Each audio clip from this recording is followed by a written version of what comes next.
the year 2024, Earth was on the verge of collapse, not from war, not from alien invasion, but from time itself unraveling.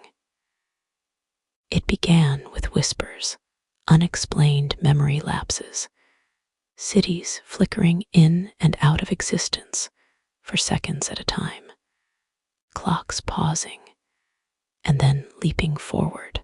Scientists called it chronodisplacement syndrome. The public called it the glitch. But in secret, a global network of physicists and astrophysicists had discovered the truth. The quantum fabric of spacetime was decaying, and no one knew why.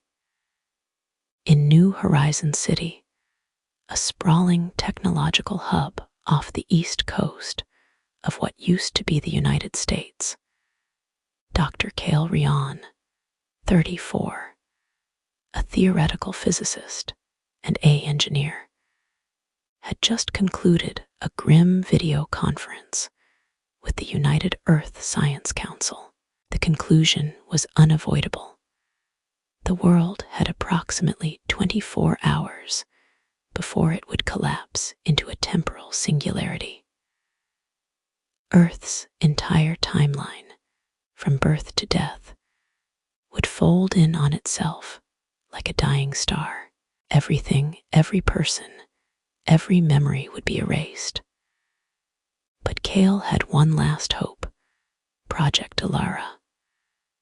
Project Alara was not a weapon, nor a time machine. It was a vessel, an ark, not built to travel space, but to escape time itself, housed in a quantum vacuum chamber buried beneath the city.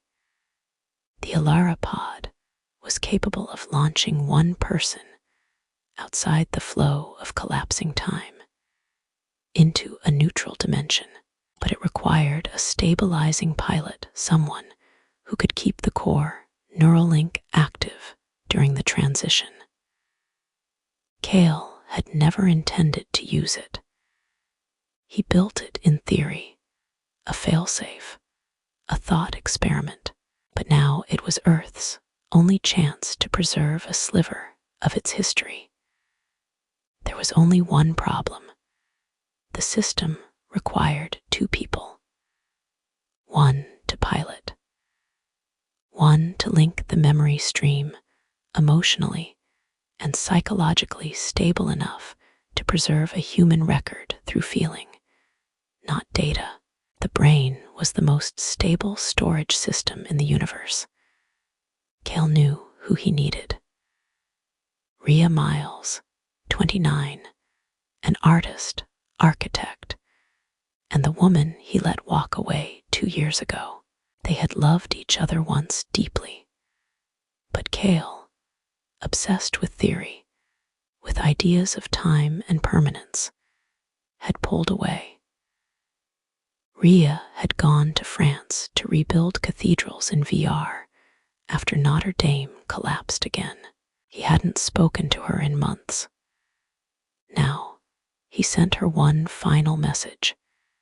"If you believe me, meet me on the Skybridge at midnight. This is our last night on Earth."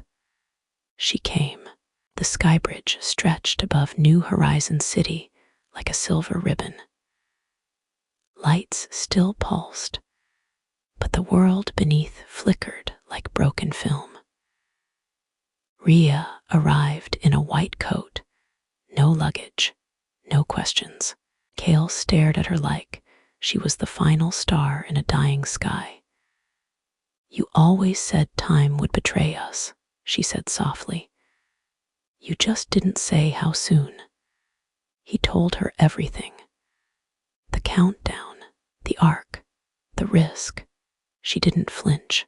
"I don't want to survive without you," she whispered. "You won't," he said. "We go together, or not at all." They descended into the Alara core. Above ground, chaos had begun. Reality had fractures. Buildings aged backward.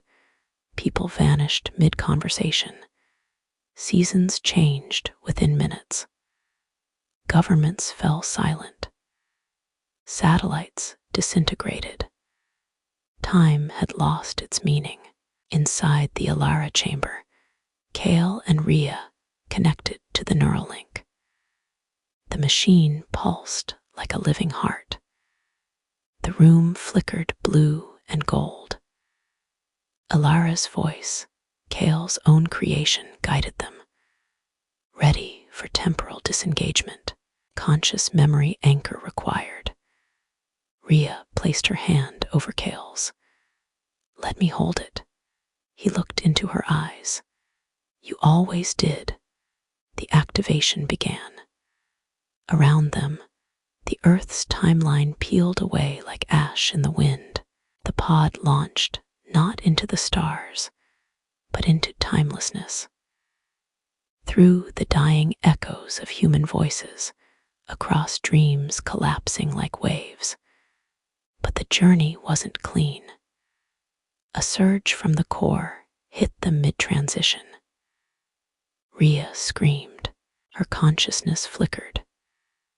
Kale saw fragments her childhood, the way she saw him when he slept, the heartbreak, the laughter.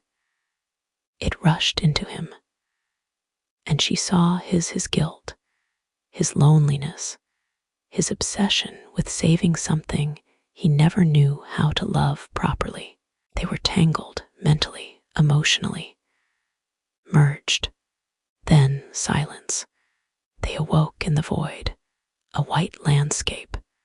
No sun, no sky, only each other and the Alara module resting in infinite stillness. Kale stumbled out, holding his head. "Are we dead?" "No," said Rhea, her voice steady. "We're the last dream of Earth. You saved it in us."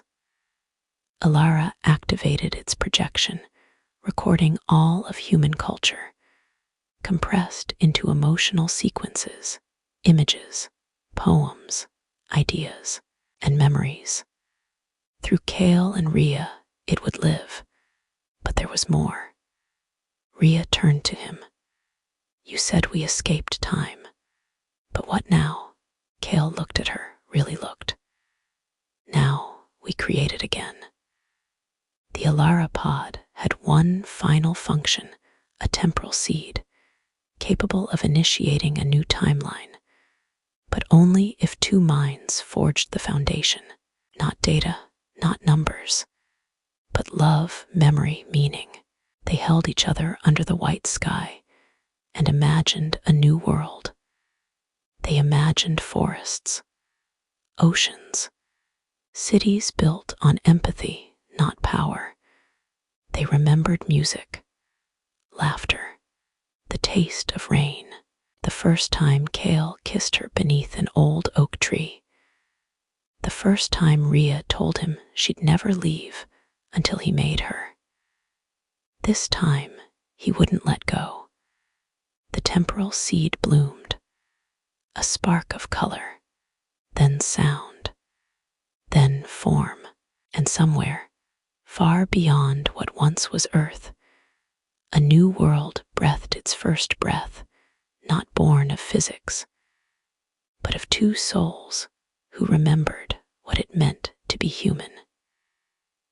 It was the last night on Earth, and the first morning of everything else.